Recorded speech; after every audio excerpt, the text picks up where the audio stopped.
बचपन से सिखाया जाता है कि हमें बड़ा आदमी बनना है। बड़े का अर्थ यहाँ क्या होता है? भौतिकवाद में तो ऐश्वर्य और संपदा से बड़ा मानते हैं। तो लेकिन हमसे पूछा जा रहा है, संतों से पूछा लेकिन जो माता पिता कहते हैं कि बड़ा बनो, से बड़े कर तो सीधा सीधा पैसे वाला बनना, पैसे वाला बनना, उनकी दृष्टि तो यही है, पैसे वाला बनना है बस। लेकिन अध्यात्म की दृष्टि से पैसा में बड़ा होना बड़ा नहीं है। एक बार मैं अपने गुरुदेव भगवान के संग चल रहा था तो केवल उनके हाथ में दंड भी नहीं था, वो टहलने निकले ऐसी गली में दिल्ली में, तो मैं भी साथ में था नंगे पैर, वो खड़ाऊ पहने हुए थे। तो मैंने कहा गुरुदेव भगवान, सामने से कोई अपरिचित व्यक्ति आया है तो आप बिल्कुल नहीं लगते कि आप जगत गुरु शंकराचार्य, खड़ाऊ पहने केवल, न कोई दंड है न कोई, और ऐसे कंधे पर हाथ रख लेते थे जैसे मित्रवत मेरे कंधे पर। तो बोले कि सरलता ही संत का आभूषण है। यदि संत के अंदर सरलता नहीं आई, सहजता नहीं आई, तो कहीं न कहीं अहम जागृत होता है। तो बड़े होने का तात्पर्य ये नहीं है कि हम अपने मद में, ऐश्वर्य के में, वैभव के में, उसका नाम बड़ा नहीं है। बड़प्पन जैसे पानी को हमें सिखाया जाता है कि हैंडल को जब हत्था को नीचे करते हैं तब पानी निकलता है। जब हत्था नीचे होगा मतलब नम्रता और सरलता, नम्रता, यही बड़प्पन है। बड़प्पन है। और एक वैष्णव का लक्षण श्री श्री चैतन्य चेतावली में चैतन्य महाप्रभु लिखते हैं कि तलादप सुनीचेन सहसुना तरोरपि अमानना माननो देहि कीर्तनीय सदा हरे। मानना मान दे, कीर्तनीय सदा, मतलब तिनके से भी अपने आप को छोटा समझ। बिल्कुल, बहुत सुंदर उत्तर महाराज ने दिया।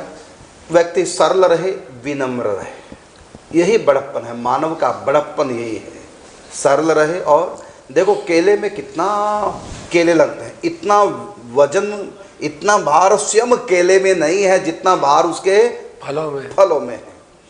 तो इतना भार लिए है, इतना मनुष्य के पास संपत्ति आ गई है, अपने से भी औकात से ज्यादा बोलते हैं इसको, अपने से औकात से ज्यादा संपत्ति।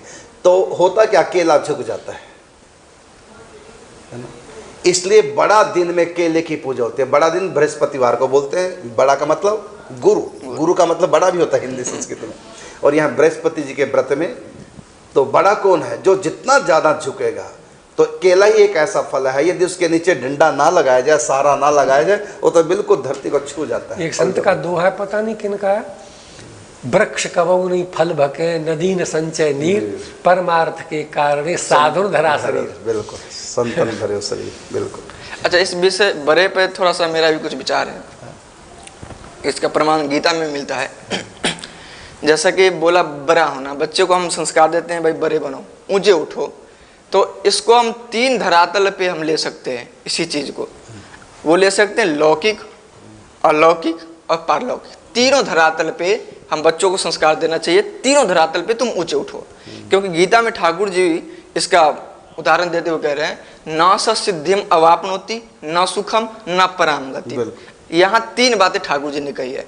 कहते ये शास्त्र विधिम उत्सृज्य वर्तते काम कारत, न स सिद्धिम अवापनोति, न सुखम न पराम गति। यहाँ तीनों ले लिया। यहाँ सिद्धिम से लेना है परलौकिक, और सुख से है लौकिक सुख, और पराम गतिम से लेना है अलौकिक। तो तीनों हमारा उत्कृष्ट हो, तीनों ऊंचा, लोक में भी, परलोक में भी और अलोक में भी। अलोक में भी, बिल्कुल। जैसे ठाकुर जी, स्वयं ठाकुर जी भी अब जब राज्य बने तो अपने देश का विस्तार किया। तो यानी हम लौकिक में भी आगे बढ़े और परलौकिक में भी दान दक्षिणा करें और अध्यात्म में भी आत्मा की तरफ आगे बढ़े। बिल्कुल, बहुत बढ़िया। तीनों में बड़प्पन होना चाहिए।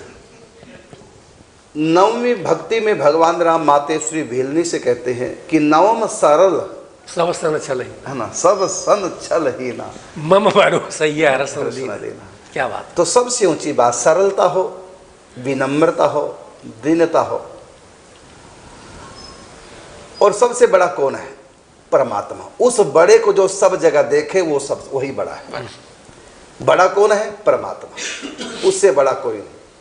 उस बड़े को जो सब के अंदर देखे और सबको प्रणाम करे, वो व्यक्ति बड़ा है। एक मुझे नाम तो नहीं स्मरण, एक संत अपने कुटिया के बाहर झाड़ू लगाते हुए पौधों को सींच रहे थे, और वो ही महापुरुष थे। शायद रमण महर्षि की बात है उनके जीवन की। तो कोई मिलने के लिए गया कि उनसे मिलना है, और फटे कपड़ों में थे, जैसे कोई नौकर काम कर रहा हो। तो बोले कि वो मिल जाएंगे, प्रतीक्षा करो। बोले बड़े धूर्त आदमी है, बात नहीं करते ढंग से, बताते नहीं हो, मिलाते नहीं हो उनसे। बोले भगवान प्रतीक्षा करें, मिल जाएंगे। और इतना कह करके उनको बिठा दिया, और इधर से घूम करके और वो अंदर गए, और अंदर जाकर कहा कि वो प्रतीक्षा कर रहे हैं, उनको बुला ला। और उन्हीं कपड़ों में, उसी भेष में वहाँ बैठे। बोले ये है, इनको तो मैंने डांट दिया था बाहर। बोले ये तो वहाँ पत्तों में पानी लगा रहे थे पौधों में। ये विनम्रता और सहजता, सरल। बिल्कुल बिल्कुल। क्षमा बड़न को चाहिए, छोटन को उत्पात। क्या बात है ना। बड़ों की यही पहचान है, उनमें क्षमा होती है। समर्थ रहते भी वो सह जाते हैं। कमजोर क्षमा करे वो बड़ा नहीं, मजबूरी है उसकी। हाँ, तो मजबूरी लाचारी है, सामने वाला कूट देगा। हाँ। तो भृगु ऋषि ने भगवान नारायण को लात मारी। क्या बात। तुरंत चरण पकड़े ऋषि के, मेरा हृदय कठोर है, आपके चरण बड़े कोमल है, कहीं आपको आघात तो नहीं पहुंचा। ये बड़प्पन है, ये बड़प्पन। क्या बात है। और दूसरी बात, यद्यपि सामने वाले ने तिरस्कार किया था, निर्दोष थे भगवान, सामने वाले ने तिरस्कार किया है। हम सामने वाले के अवगुण में भी गुण देख लें और अपने गुण में भी अवगुण देख लें, अर्थात दीन अपने आप को छोटा माने। मौसम कौन कुटिल खल कामी, अपने आप को छोटा, दूसरे को बड़ा जो मानता है वो व्यक्ति ही बड़ा होता है। ये बड़ों के लक्षण हैं।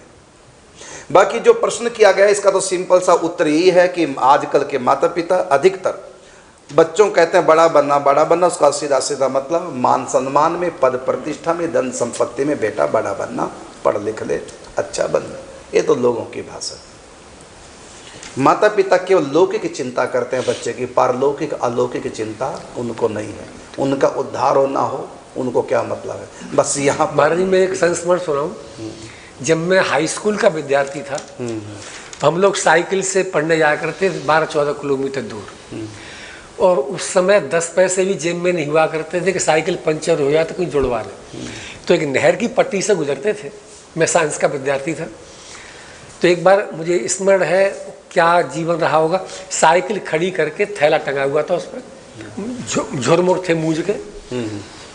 तो वहाँ विचार करने लगा कि ये H2+O2 ये फार्मूला कहाँ जीवन में, चलो अच्छी मेहनत कर ली, MSc हो गई, IAS हो जाए, IPS हो जाए, वैज्ञानिक हो जाए, लेकिन क्या, हाई स्कूल के विद्यार्थी का प्रश्न था, क्या यही जीवन का परम लक्ष्य है?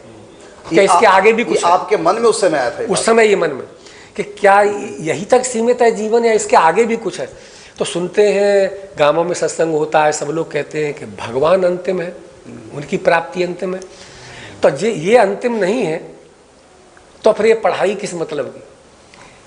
वो ही सोच जो वृंदावन ले आई, और निम्बार्क संस्कृत महाविद्यालय से आचार्य हुई वहाँ से फिर। अच्छा। हाँ वहीं से। और झाजी उसमें वैद्यनाथ झा प्राचार्य हुआ करते थे। ये सब अध्यापक लोग मुझे बहुत स्नेह करते थे, जड़भरती के नाम से। वो तो मैंने उस दिन बताया था कि संत जब बनते हैं बने बनाए पैदा होते हैं। बिल्कुल, वो बचपन से ऐसे संस्कार होते हैं।